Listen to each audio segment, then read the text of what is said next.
Isang pamilya sa Auckland, New Zealand ang excited na kinolekta ang laman ng isang storage unit na kanilang nabili sa isang auction.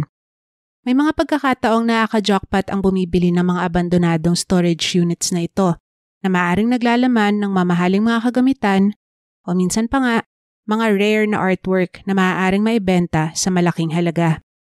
Pagdating sa kanilang bahay, isa-isang binaba ng pamilya mula sa kanilang sasakyan ang mga gamit na nakolekta. Kabilang na dito ang 2 maleta. Subalit labis nilang ikinabahala ang kakaibang amoy na nagmumula sa mga ito, kaya agad nilang binuksan ang isa sa mga maleta. Sa ilalim ng ilang patong na plastic bags at duct tape, tumambad sa kanila ang agos ng mga labi ng isang paslit. Dali-dali silang tumawag sa mga otoridad at sa kanilang pagdating, natuklasan nila sa 2 maleta ang isa pang munting katawan. Kalaunan, napag-alaman na ang 2 biktima ay ang magkapatid na matagal nang hindi nakikita ng kanilang lola. Ang mga apong sinubukan niyang hanapin ng 4 na taon.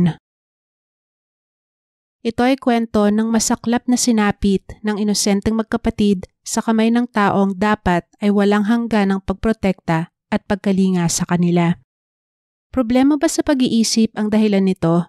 O sadyang pabigat lang ang naging tingin sa mga bata, kaya sila ay walang awang dinispatsa. Ito ang kaso ng Auckland Suitcase Murders.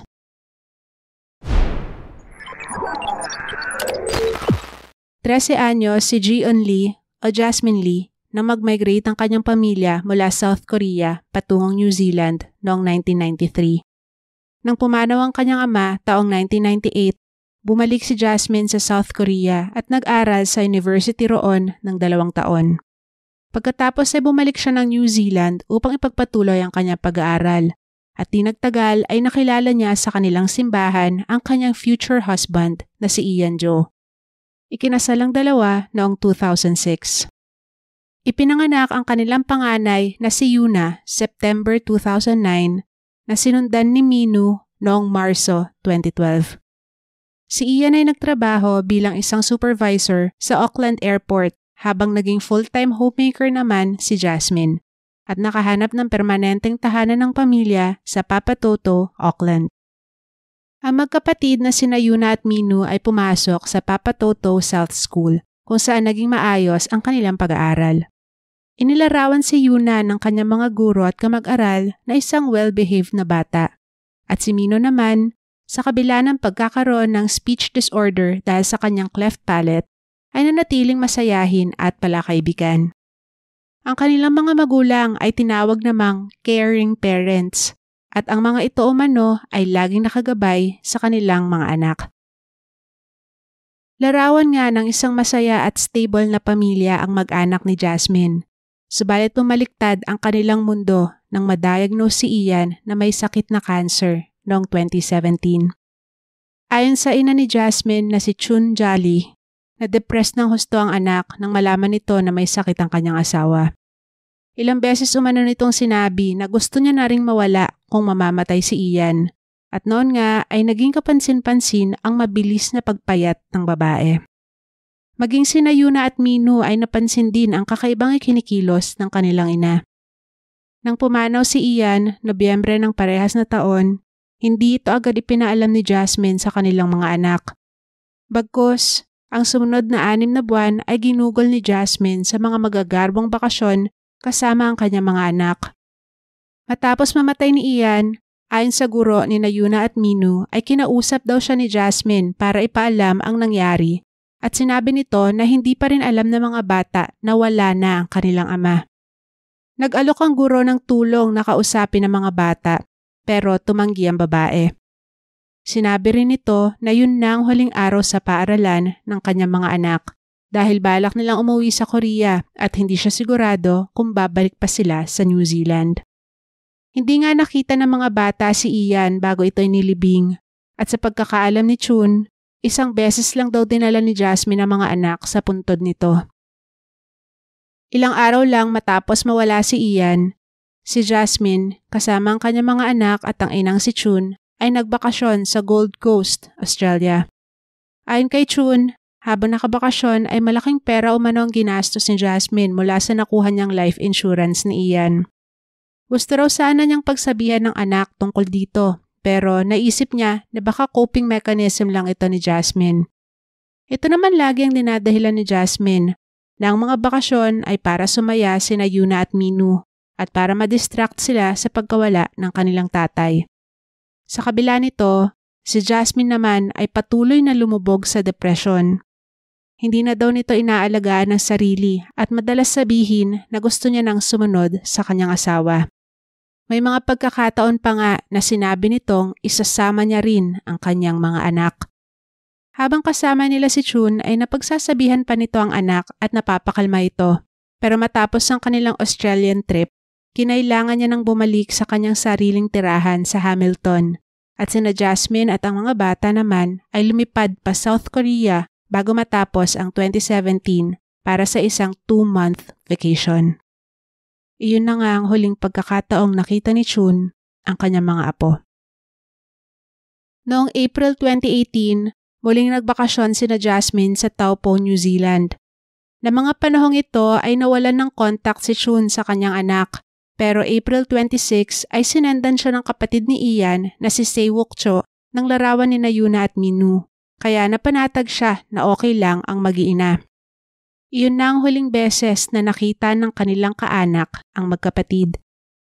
Nagbakasyon muli sa Gold Coast ang mag-iina ng sumunod na buwan. June 2018, sa Queenstown, New Zealand naman sila pumunta. At sa lahat ng trips na ito, todo gasto si Jasmine sa mga hotels at restaurants. Matapos ng bakasyong ito, tila naglaho na parang bula ang mag-iina. At noon na nga nagsimula ang 4 na taong kalbaryo ng ina at lolang si Chun Jali. Sa mga sumunod na taon, ilang beses tumungo si Chun sa mga police stations sa Hamilton at Auckland para hanapin ang kanyang anak at mga apo. Nagpunta pa nga siya sa Korean Consulate para humingi ng tulong.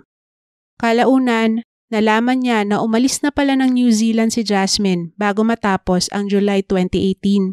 Pero hindi nasabi kung saan siya pumunta. Matatapos ang kanyang paghahanap sa anak, June 13, 2022. Noong panahong yon ay lumipat na sa Auckland si Chun at nakatanggap siya ng tawag mula sa kanyang dating church pastor sa Hamilton. Sabi ng pastor, may tumawag umano sa kanya mula Korea na hinahanap si Chun Jali dahil na ospital umano roon ang kanyang anak na si Jasmine. Na makipag-ugnayan si Chun sa doktor ng ospital, noong una ay inakala niya na nagkamali lang sila na hindi naman iyon ang kanyang anak. Ito ay dahil ang pangalan daw ng babae sa ospital ay Hakyong Lee at hindi Jion Lee.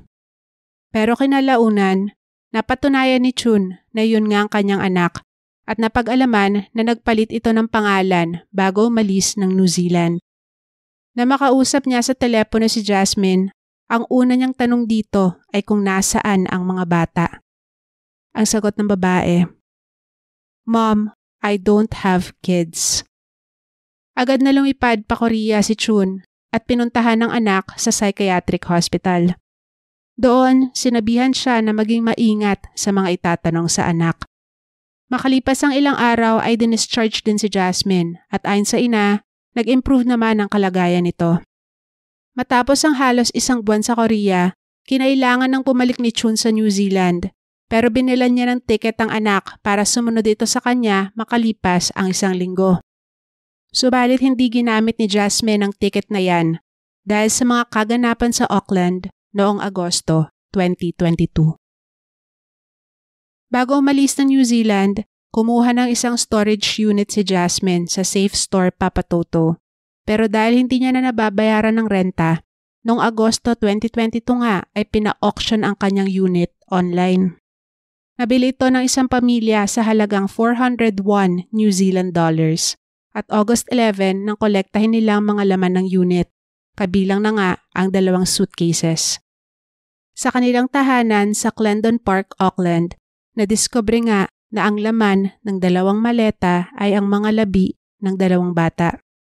Madaling natukoy ang pagkakakilanlan ng mga biktima at 2 araw lang matapos makabalik ni Chun sa New Zealand ipinagbigay alam sa kanya ng mga pulis na natagpuan na ang kanyang mga apong sina Yuna at Minu. August 18, 2022 nang i-announce ng mga kinauukulan na ang natagpuan sa mga maleta ay mga labi ng 2 bata at maaaring nakasilid sila roon sa loob ng 3 hanggang 4 na taon.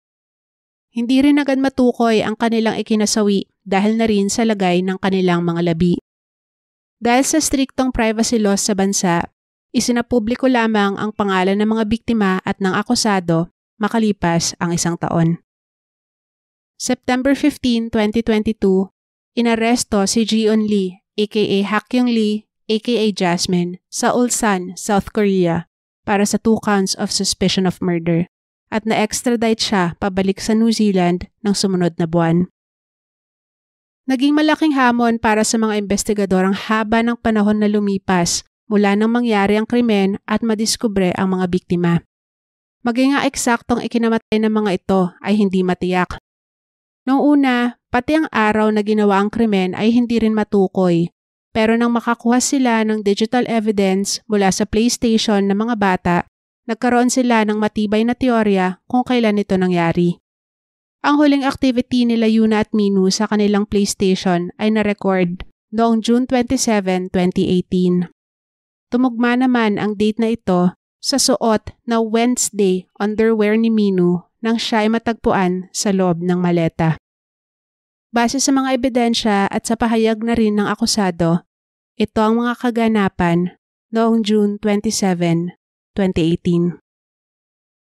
Matapos gamitin ng mga users na si Hero Minu at Princess Yuna ang kanilang PlayStation para i-update ang kanilang Minecraft trophies, pinaniniwala ang pinainom ni Jasmine ang 2 anak ng juice na hinaluan niya ng antidepressant na nortriptyline. Agad na inantok ang mga bata at natulog sa kanilang kama. Hindi matukoy kung nortriptyline overdose ba ang kinamatay ng mga ito o baka mayroon pang ibang sanhi. Ibinalot ni Jasmine ang mga anak sa ilang patong ng plastic bags at duct tape at saka sila isinilid sa mga maleta. Sa sumunod na mga araw, nilinis ng babae ang kanilang bahay at tinapon ng mga ebidensya at nirentahan ang storage unit sa safe store at doon nga'y tinago ang mga maletang naglalaman ng mga labi ng kanyang 2 anak. Pagkatapos, pinalitan niya ang kanyang pangalan at saka lumipad patungong South Korea. Nagsimula ang trial ni Jasmine sa Auckland High Court noong September 8, 2025. Pinili niyang irepresenta ang kanyang sarili pero mayroon siyang 2 standby na mga abogado. Sa kabila nito, sa kabuuan ng paglilitis ay nanatiling tahimik at nakayuko lang ang akusado, kaya ang kanyang standby counsel na rin ang humawak ng kanyang depensa. Si Jasmine, Hak-kyung Lee, ay nag-plead ng not guilty by reason of insanity. Ibig sabihin, inamin niya na siya ang pumatay sa mga anak, subalit iginiit niya na wala siya sa tamang katinoan ng ginawa niya yon. Ang nag-iisang testigo para sa depensa ay isang forensic psychiatrist na nagsabing naging sobrang depressed si Jasmine matapos mamatay ng asawa at ginawa niya ang ginawa dahil ayaw niyang lumaking walang magulang ang mga anak. Matapos daw nito ay 2 beses nagtangkang magpakamatay si Jasmine na nagpapatunay na hindi buktot ang motibasyon niya ng tapusin ang mga anak, kundi ang tuluyan ng pagkawala nito sa katinoan. Sa cross-examination, hinamon ng Crown Prosecutor ang kanyang testimonya. Ang tangkang suicide umano ay base lang sa pahayag ng akusado at wala namang katibayan na nangyari nga ito. Isa pa, ang mga kilos ni Jasmine pagkatapos ng pagpatay ay nagpapatunay na plinano niya ito at gumawa siya ng mga hakbang para takasan ang krimen. Mula sa pagtatago ng katawan ng mga biktima, pagpapalit ng pangalan, at paglipad patungo sa South Korea. Ito mano ay hindi kilos ng taong nawawala sa sarili. Sa sobrang lakas ng argumentong ito, tila ba bumaliktad ang witness ng depensa at sinabing nakakabahala nga ang mga kinilos ni Jasmine at pag-aaralan niya daw muli ang kanyang findings. Ang eksperto naman ng prosekusyon ay nagsabing maaaring depressed nga ang akusado pero hindi umabot sa puntong hindi niya na alam kung ano ang tama at mali. Ang ilan pang testigo sa trial ay ang toxicologist na sumuri sa mga labi ni Yuna at Minu, ang mga pulis na humawak sa kaso, mga digital forensic analysts, at mga kaibigan, kakilala at kapamilya ng akusado, kabilang na si Chun Jolly. Ang kanilang mga testimonya at ang mga ebidensya ay ginamit ng prosekusyon para patunayan na ang ginawa ni Jasmine ay hindi dulot ng sakit sa pag-iisip, kundi bunsod ng pagkamakasarili. Matapos ang 3 oras na deliberasyon, nitong September 23, 2025 ay hinatulan ng jury ang 45-year-old na si Hakyung Lee na guilty sa kasong pagpaslang sa kanyang 2 anak na sina Yuna Jo, 8 taong gulang, at Minu Jo, 6 na taong gulang. Nakatakdang ibaba ang kanyang sentensya sa November 26, 2025.